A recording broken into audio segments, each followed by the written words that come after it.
Deputy Daly, you have 2 minutes. Thanks, Corla.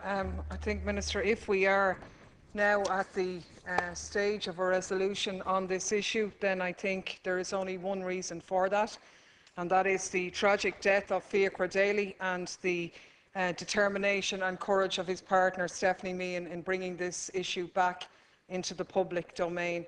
Because the reality is, both in this chamber and outside on the streets, Priory Hall residents have made their call to have these issues resolved for a long, long time now.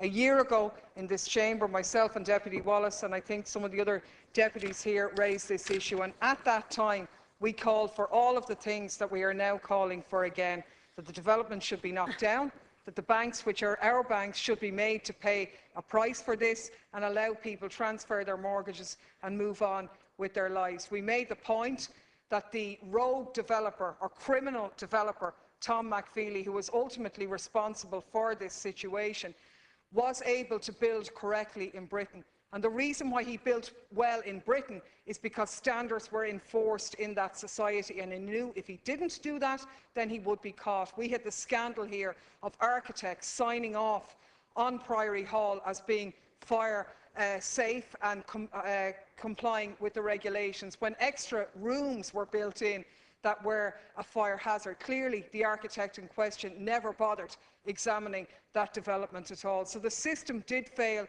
the residents here, the banks failed the residents here, and all of the resolutions that we are now being told we're on the verge of achieving, I have to say, were called for by members in this House and outside 100 days after the residents moved out, a year after they moved out, a year ago, and so on. So what assurance can you give us that the nightmare is finally at an end and the families can move on and rebuild their lives?